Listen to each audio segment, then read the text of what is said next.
आज हम मध्यकालीन इतिहास के दो महत्वपूर्ण कर, खराज कर और जजिया कर के बारे में देखेंगे। इसमें से हम मुख्य रूप से जजिया कर के बारे में पढ़ेंगे।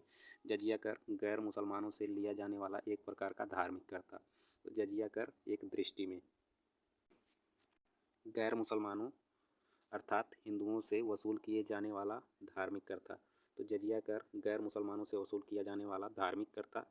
सर्वप्रथम मोहम्मद बिन कासिम ने 712 ईस्वी में भारत में सिंध के क्षेत्रों में जजिया कर की वसूली आरंभ किया। अर्थात अरबी शासक मोहम्मद बिन कासिम जो था 712 में सिंध के क्षेत्रों में सीमित रूप से, ये चीज़ महत्वपूर्ण है, सीमित रूप से जजिया कर की वसूली आरंभ किया था। फिर देखेंगे कश्मीर के शासक जैनुल आबदीन ने जजिया कर को न वसूल करने वाला पहला शासक बना। अर्थात जैनुल आबदीन जो कश्मीर का शासक था वह जजिया कर न वसूलने वाला पहला मुस्लिम शासक था। बीच के सभी मुस्लिम शासकों ने जजिया कर की वसूली की, लेकिन जैनुल आबदीन पहला शासक बना जिसने जजिया कर नहीं लिया।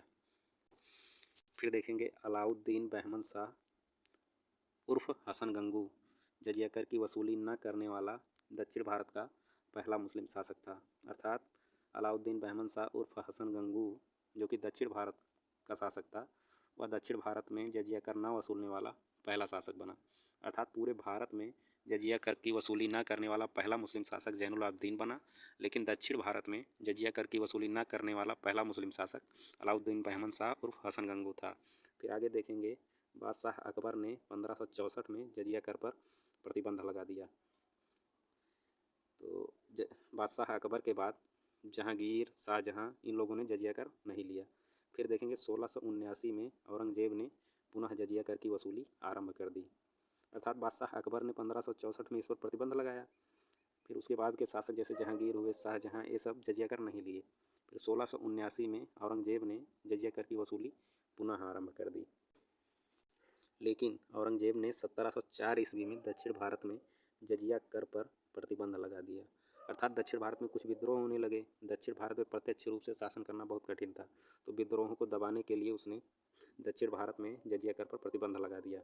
फिर देखेंगे उत्तरकालीन मुगल बादशाह फारूक सियर ने 1713 में जजिया कर पर प्रतिबंध लगा दिया, किंतु फारूक सियर ने 1717 में पुनः जजिया कर आरंभ कर दिया। तो आगे देखेंगे अंतिम रूप से जजिया कर का अंत करने वाला जो शासक था रंगीला बादशाह मोहम्मद शाह था। इसने पूरे भारत से जजिया प्रथा का अंत कर दिया। आगे दो महत्वपूर्ण पॉइंट हैं जिनमें है मोहम्मद बिन कासिम ने जब सबसे पहले जजिया कर लगाया था तो उसने अपाहिज, महिलाएं, बच्चे, बूढ़े, ब्राह्मण, साधु संत, इन सबको जजिया कर से मुक्त रखा था। इसका महत्वपूर्ण कारण यह था कि ये लोग विद्रोह ना कर दें, क्योंकि इन लोगों से जजिया कर वसूलने पर पूरे नागरिकों में विद्रोह की भावना का जन्म होता। उसके बाद में देखेंगे 1376 ईस्वी में फिरोज शाह तुगलक ने सर्वप्रथम ब्राह्मणों पर जजिया कर लगा दिया।